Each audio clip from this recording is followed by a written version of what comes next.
So 15 May 2012 was the day that I stepped on the bomb.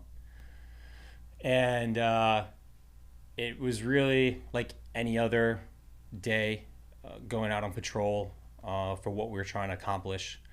And to give some backdrop and some of the backstory to what we were doing, I was a Special Forces Detachment Commander, and we were in Pandroid District, Kandahar Province in Afghanistan. Um, we were given the task to conduct village stability operations in an area that was just a real shitty area. In my previous deployments to Afghanistan, it was a struggle to connect with the local populace and discuss and negotiate and work with them in terms of why we were really there and what we were trying to do to help them out and empowering them. But we were successful. And this deployment, it was a lot more of a struggle because there was no one trusted coalition forces. Nobody wanted to work with us because of the reprisals from the Taliban. So it was extremely difficult trying to accomplish our mission. And playing on previous mission success and historics from special forces specifically, we decided that we wanted to figure out, all right, the enemy of my enemy is my friend. And one of the known former Taliban commanders who was on the run from the one of the other Taliban commanders in the area was a guy named Zai Newton. And we were successful in establishing contact with him and talking with him. And he was very open to working with us because he realized that we weren't there to just kill Muslims. We weren't there to kill Afghans. We were actually there to help them out and empower them. And the sooner that we were able to help them, the sooner that we would be able to eventually pull out and let the Afghans secure themselves. And that's our ultimate goal, is creating an Afghanistan that is a safe environment for not only Afghanistan, but the bigger strategic picture of the United States. So working with Zai Newton, he had identified a couple locations that were key terrain in terms of securing, that were crossroads coming in and out of the bazaar in Panjwai and leading down into the desert, that were used as rat lines for supplies coming from Pakistan up into Afghanistan. And he had identified some of these key locations and intersections where he wanted to construct checkpoints. So we were constructing checkpoints and working with him and his forces and training his men and equipping them, and really working with them side by side, going out on joint patrols, spending overnights with them, doing joint operations with them, not only to build trust, but to really achieve the effects that we were trying to secure the area. So this morning we were headed out to one of the final locations that he had identified, and we were finishing up constructing this checkpoint for him and his fighters. And we had gotten out there. This time it was me and my warrant officer, Jason, who was really the 2IC, the second in command on the patrol with me, and my team sergeant Scotty and our 18 Echo Juan stayed back because I had him working on another task. And we got out there, secured the area. There was a working dog that went through and sniffed, a bomb, like EOD dogs sniffing the area, which those are really a coin toss if they work, because it's so hot, it's so dusty and tired. The dog is so smoked within the first 30-45 minutes of it being out there from the heat and all the dust. It's kind of a coin toss. We went through and they mine swept the whole area before anybody went in, and we got the green light between the dog and the minesweepers that the location was secure. So myself and our senior 18 Charlie, the engineer, Mike, stayed at the area and watched the finishing touches of the construction of what we needed, the walls, the sandbags, and securing the area for basically a checkpoint that not only us and other coalition forces, but the Afghans that we were working with inside Newton's group to live and work out of. And sent my other members of the team and Zai Newton's guys to do a patrol around the area, just to make sure that there wasn't a sniper out there or a mortar team getting ready to set up. And they were conducting patrols and meeting with the local populace and building a rapport and relationship with them. And it was probably about 2, maybe 3 hours, definitely before lunch, because I remember walking through the checkpoint and doing kind of a tour with Mike and having him show me everything that we did today, so that way I can as a leader, making sure that we're getting the job done. If there was anything else I needed to ask from higher up, to complete the checkpoint and for our partner force. And Mike was showing me everything that we did. And I remember walking through the back entrance to this dirt road with Mike, and we're like, all right, this looks good. We're both kind of joking around, like, sweet, we'll be able to head back for lunch and then probably go grab a workout in the gym back at the fire base. And Mike's like, all right, good deal. And Mike left to take the long way around the checkpoint back to the truck, and I cut back into the checkpoint to go do one more walk around in the checkpoint. And I remember walking in, and all of a sudden, bam. And I just remember this feeling of getting thrown, and it was such a shock. My first thought was I thought I got hit by a car. It was the only thing that my brain could like rationalize. And I came to, and I remember my ears ringing. I remember it just feeling like something, the shockwave, when you hit an aluminum baseball bat or softball bat, like kind of funky, and that shockwave travels through your body, like feeling that all the way to my teeth. And this ringing in my ears, and just this bright light and dust from all the dust getting blown up. And at the time, like I said, I thought the first thing that happened was I got hit by a car. And my mind like racing, like that can't be right. And I thought, okay, they must have launched a mortar from outside and been waiting for us. A mortar, they had a pre-positioned plot of like where they were going to drop a mortar, and they hit us. And I just thought I had caught and gotten thrown, but I couldn't move. And I remember hearing someone screaming, like just really bad in pain screaming. But it felt like it was like from over there. So I thought that Mike or one of the other coalition partner forces that were with us, or someone else, had gotten hit by like another mortar. And then I remember hearing firing, machine gun fire, and I thought, okay, this is a mortar. It kicked off an ambush. I just got to lay here and be cool until I can kind of un-F myself, or one of my teammates comes to me. And then like that, I felt like it was actually me screaming, and I was having this weird out-of-body experience where I was kind of drifting away from my body, and I could hear it screaming, and then I'd be back in my body, and I would hear somebody over me, and I heard this deep Southern accent from one of the coalition uplift kids that were working with us, saying, holy shit, oh my God. And still I thought that there were, someone next to me was all banged up, and that's who they were talking about, because I was still having this kind of weird out-of-body experience. And then it started to get really difficult to stay with it.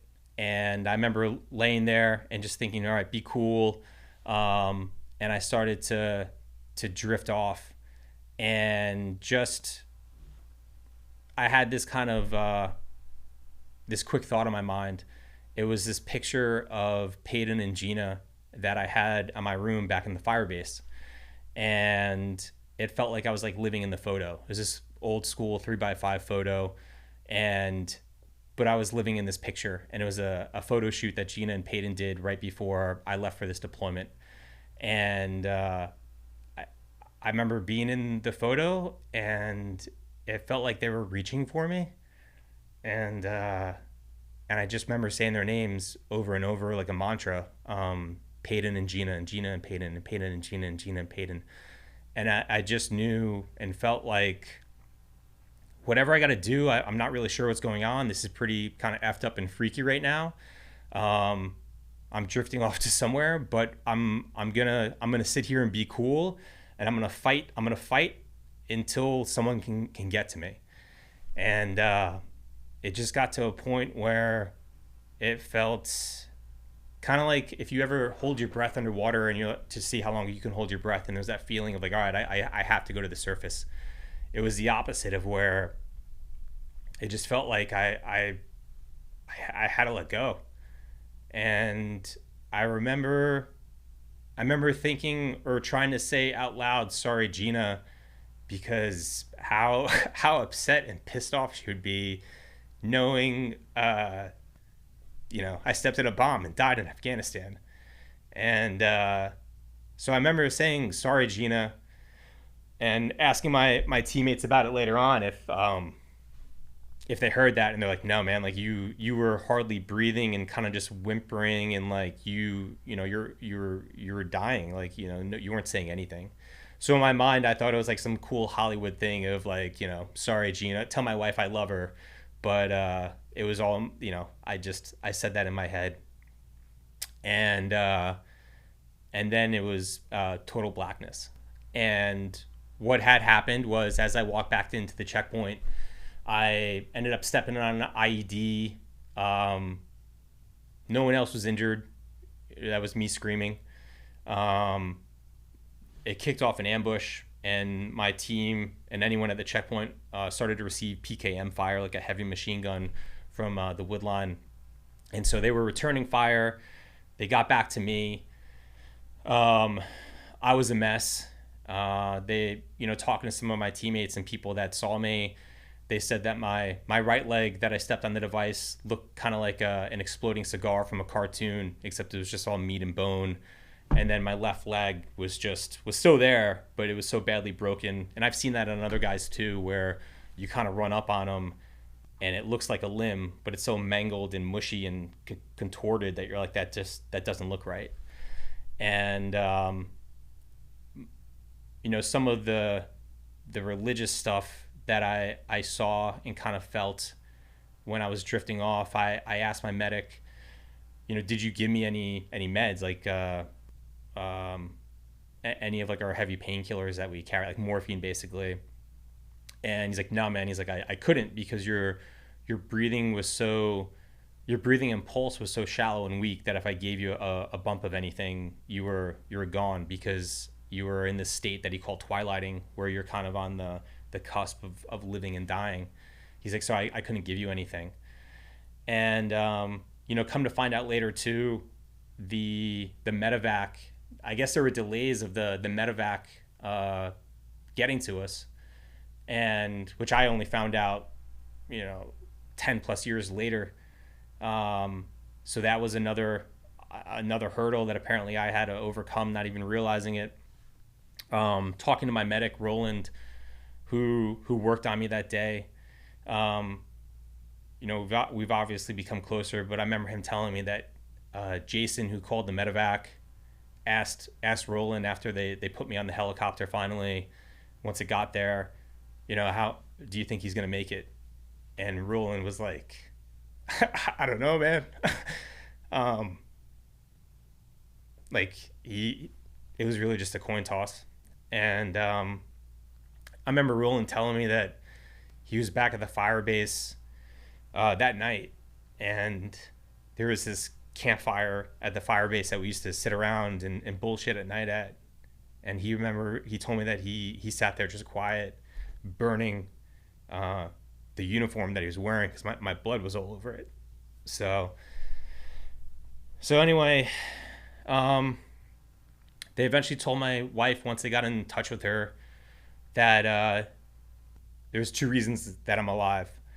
And they said, number one, his team did a textbook job of getting to me and putting tourniquets all over me and calling the medevac, which group effort. I think that goes to us being prepared to go to war, us doing proper planning and ensuring that everyone knows how to put on tourniquets, everyone knows how to give IVs, everyone knows how to work on a casualty, everyone knows how to call in a medevac. And then they said the second thing that is why I'm still here is they told my wife, your husband has a strong heart and a will to live, and you can do everything medically perfect, but if the patient can't suck it up and wants it, it doesn't matter.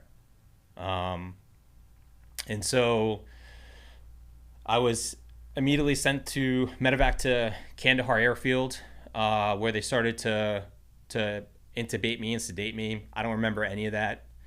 I was still elsewhere, and I just remember finding out later they had to put like 75 units of blood back into me. The human body only holds like 10 to 12. They ran out of my blood type in the trauma center of APOS, so they started to do like old school World War II, like just battle buddy blood transfusion. And for like a year afterwards, every 3 months, I had to get my blood tested just to make sure I didn't get some sort of weird blood disease, just to kind of keep my pressure up in my system and keep me going. So they intubated and sedated me, and ended up amputating in Kandahar my right leg, my left leg, the fingers of my right hand, and just patching me up and trying to get me capable and ready to make the transition out of Afghanistan to Germany. And so I was in this medically induced coma, and I couldn't wake up. And there's no concept of time. But I guess the only way I could associate it, it's like trying to describe to a blind person that's never seen the sun what a sunset or a sunrise looks like, right? It's so difficult of what it feels like to be just in that a medically induced coma, a different state, and almost dying and having that experience with some major religious undertones. And I'm not a religious person by any shape or form. I just remember being in this place of darkness, and I trying to figure out what had happened, no concept of time. And I just remember being super thirsty, and there was this thirst that I couldn't quench. And I remember just got to a point where I remember screaming out loud to God to wake me up. And just I didn't want to be there. I was thirsty. I had no idea what had happened. I was supposed to be in one moment in my mind, I was with Peyton and Gina in this picture, and then I've been taken out of that, and I'm just kind of in this place of darkness. And the next thing I know, I feel like the only way I could describe it is my prayers were answered, or someone was listening, because snap to the next scene in my mind. I wake up, and I know I'm no longer like sleeping or in some other like mental state. I come to, and it feels like my 5 senses had been reset. I couldn't see anything. Everything was a blur. I felt like I couldn't talk, but I heard this female voice, and I felt this female presence next to me. At least I think it was a female. I still don't know to this day. And somebody trying to wake me up. They said, "Captain Harrow, do you know where you are?" And I don't know how I said it. Like I said, I could hardly talk, but I said no.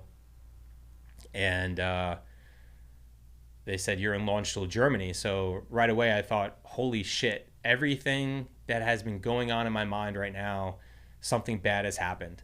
Like, I don't know. I got banged up. I'm definitely injured. I'm somewhere else, just kind of a little bit of panic. And she said, "Do you know what happened?" And I said, "No." She said, "You stepped on an IED." And I thought to myself, all right, well, I know a lot of guys that have stepped on IEDs before. And I thought, all right, well, I guess my leg shattered. Maybe I lost a foot. And she said, I guess maybe I said, did I lose my foot? What happened? And she said, "I'm sorry, but you lost both legs above the knee." And I was quiet for a second. And I remember asking, "All right, but do I still have my dick?" And she was like, "Yes, you still have your penis, and you suffered significant soft tissue in your arms, and but the doctor's gonna be able to save your arms. And she's like running down the list of other stuff. And I was like, all right, so I'm missing 2 fingers. I got that, but like, but my dick's still there. That's still there. And she's like, yes. And just, I feel like from her tone, she was like a little surprised that that's what I was focusing on. And I just remember thinking, oh, thank God. And I passed back out. And the only other memory I have of Germany, because it was just a weird drug induced haze, that and because I was so feverish with all the infection that was in my body from all the dirt blown up into me, was talking to Gina on the phone. And it felt like this weird dream, talking to her on the phone and telling her that I had lost my legs. And I think I had mentioned I'm going to run a marathon. And she, I think, was like, all right, Benny, sure, you're going to run a marathon. I had no intention to running a marathon. I never wanted to run a marathon before. I still don't want to run a marathon. But I think it was just, even at that moment, I knew this isn't going to stop me. This one moment isn't going to define who I am, but it will definitely have an important kind of lasting piece of my character and what's to come. And that, and the only other, I guess the other thing I remember from Germany is what we do, we grow our beards out to not just blend in with the local populace, but it's a cultural thing with the Pashtuns and that part of the world, that men with beards are respected, and it's a sign of like wisdom and someone that you can talk to and negotiate with, and a person of power. So I had a pretty good deployment beard going on, and Gina hated it, and I just remember asking one of the nurses to shave me, because I figured that I already fucked up pretty bad stepping on the bomb and losing my legs. The least I could do is show up clean shaven for Gina when she eventually does see me. And then Germany, I was really in and out. I think I was going in for washouts. They're trying to beat the infections. I had 4 bacterial and 1 fungal infection in all my wounds from all the dirt and all the spores from the dirt and all the bacteria blown up into me with the blast. And I think I had a fever of like 104, 105, plus all the pain meds that they had me on. I remember being super thirsty. I remember asking for water. I remember throwing it up and just kind of repeating. And once again, I couldn't see anything. It was such a blur. People coming in and out. I'd be passing out. I'd ask for water. I'd throw up all over myself. I'd shut my eyes. And then I was on a plane headed back to the States. That's where I remember shutting my eyes and waking up on the plane, which was another struggle too, because couldn't see. I remember people on the plane. I was still in a hospital bed, and so it was this weird state where I'm in the hospital bed, but everyone else is sitting on a plane, and I just remember thinking like, well, this is so weird. Couldn't see anybody. I think somebody that was sitting there gave me some Gatorade to drink, because I was once again crying for thirst. Remember throwing up the Gatorade on myself. And then I remember being transitioned to this big kind of ambulance. Remember pulling up to telling us that we were getting pulled up to Walter Reed. And I remember getting out and feeling that mid-Atlantic humidity and that sun. And I remember seeing Gina and some of my friends that were SF guys, some of my friends that were Army lacrosse players, and some of Gina's family there, and seeing Gina, and it was the start of some new challenges for me to overcome, and a big couple of chapters of my life to write for myself. It's my reality that I don't have legs, but I perceive this not as like a problem. It's just something that we deal with. And she's like, and she deals with it, and it's a hurdle that we always constantly overcome. But it's just something that, okay, I can't go for a walk. I can walk. I have robot legs that allow me to walk, but I'll get from point A to point B in my chair, and that's not a problem. I'm more focused on other things, and this feeling of uh, like woe is me. I've kind of figured out how to look past that and understand. All right, I feel this feeling doesn't serve me, right? And it's little things like that that I just look, does this feeling help me? Does this feeling serve a purpose? Is it going to help the greater good? If it doesn't, then I'm able to flush it out and just focus on things that do work, right? Big picture, okay, I have no legs, and this I can say this sucks, but does it really? Because I have a beautiful family. I have an amazing wife. I have two kids that are awesome. We live in South Florida. I feel like I have a pretty good job. I enjoy it. There's a lot of things going right. And it hasn't served me yet or helped me yet to dwell on the woe is me. Um, and I think it goes to this idea of the podcast and stuff that we were talking about, especially this weekend at the Tony Robbins event of, what is it and like why? I really want to find a way or find something that I enjoy. I feel like it's a service helping others, and it's a job that doesn't feel like a job, and that's something that this, hopefully continuing to work at it can turn into something like that.